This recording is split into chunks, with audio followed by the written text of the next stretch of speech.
Serial میں آپ لوگ دیکھنے والے ہیں کہ یہاں پہ اب آئمہ کہتی ہے کہ یہ دونوں تو ایک دوسرے کی محبت میں پوری طرح سے گرفتار ہو چکے ہیں۔ اب مجھے سمجھ میں نہیں آ رہا کہ ان دونوں کو ایک دوسرے سے میں کیسے اور کس طرح سے دور کروں۔ اب وہ اس بات کو لے کے اپسیٹ اور پریشان ہے۔ اب آئمہ کوئی نئی چال چلنا چاہتی ہے کیونکہ ہاتھ دھو کے تو وہ ان دونوں کی خوشیوں کے پیچھے پڑ چکی ہیں۔ وہ ان دونوں کو ایک دوسرے سے دور کر کے رہے گی، چاہے اس کے لیے آئمہ کو کسی بھی حد تک جانا پڑے۔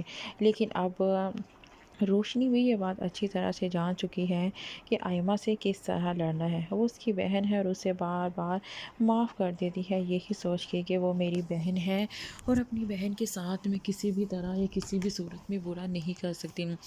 وقار نے روشنی کو اس بات کے لیے آگاہ کیا تھا کہ تم اپنی بہن کی باتوں میں بار بار مت آنا، یہ تمہاری ہی بہن ہے جو تمہارا گھر برباد کرنا چاہتی ہے۔ لیکن مجھے سمجھ میں نہیں آ رہا کہ تمہیں روشنی کیوں اس بات کی سمجھ نہیں آتی۔ روشنی اسے کہتی ہے کہ وہ ایک دن ضرور سمجھ آئے گی۔ میں جانتی ہوں وہ میری بہن ہے اور وہ ضدی ہے، لیکن ایک دن اسے اس بات کی سمجھ آ جائے گی کہ یہ سب کچھ وہ جو کچھ بھی کر رہی ہے اسے کسی کو بھی کچھ بھی حاصل نہیں ہوگا۔ لیکن وقار تو اچھی طرح سے آئمہ کو جانتا تھا نا۔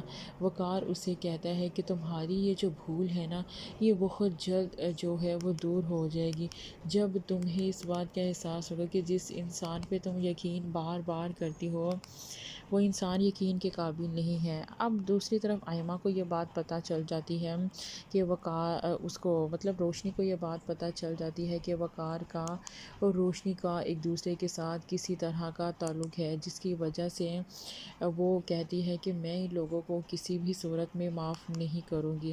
جب روشنی کے سامنے یہ حقیقت کھل جاتی ہے تو وہ کہتی ہے کہ میں نے جس بھی انسان پہ اندھا یقین کیا اسی انسان نے میرا یقین توڑا، اور نہ جانے یہ سب کچھ کیوں میرے ساتھ ہوا۔